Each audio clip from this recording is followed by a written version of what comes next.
देखते ही देखते क्लास 7 भी शुरू हो गई।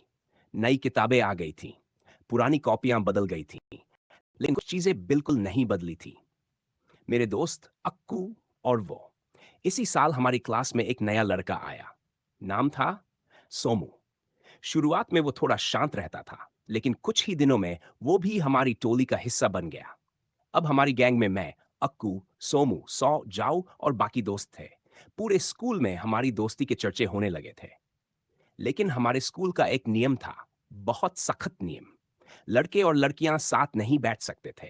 ज्यादा बात करना भी अच्छा नहीं माना जाता था। अगर कोई टीचर देख ले तो डांट पड़ना तय था। इसलिए हमने एक नया तरीका ढूंढ लिया, कॉपी में लिखकर बात करना। कभी मैं कोई छोटा सा सवाल लिख देता तो जवाब अगले दिन मिलता। कभी वो कोई बात लिख देती तो मैं पूरी रात उसका जवाब सोचता रहता। कई बार तो पढ़ाई से ज्यादा ध्यान उन्हीं पन्नों पर रहता था। एक दिन उसने मेरी कॉपी में लिखा, अगर तुम बड़े होकर कुछ बन गए तो मुझे मत भूलना। मैंने नीचे जवाब लिखा, अगर दोस्ती सच्ची हो तो कोई किसी को नहीं भूलता। उस दिन पहली बार मुझे लगा कि शायद ये दोस्ती मेरे लिए कुछ ज्यादा ही खास बन चुकी है। समय धीरे धीरे आगे बढ़ रहा था। सब कुछ अच्छा चल रहा था। तभी एक दिन घर में खबर आई कि हमें एक रिश्तेदार की शादी में जाना है। शादी थी मोदीगढ़ में। मैं कुछ दिनों के लिए स्कूल से दूर चला गया।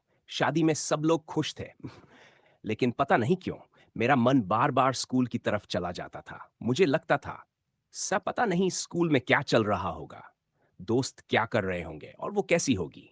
कुछ दिनों बाद मैं वापस स्कूल लौटा, लेकिन जैसे ही क्लास में गया मुझे कुछ अजीब लगा। सब कुछ पहले जैसा होते हुए भी पहले जैसा नहीं था। मैंने देखा अब वो ज्यादातर सौ से बात कर रही थी। पहले जहां वो कभी कभी मेरी तरफ देखकर मुस्कुरा देती थी, अब वो नजरें भी कम हो गई थी।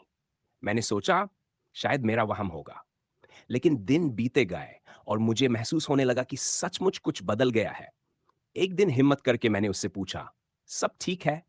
उसने मेरी तरफ देखा और बस इतना कहा, हाँ, सब ठीक है, लेकिन तुम पहले जैसी नहीं हो। मैंने धीरे से कहा। वो कुछ पल चुप रही, फिर बोली, कुछ नहीं हुआ, और वहां से चली गई।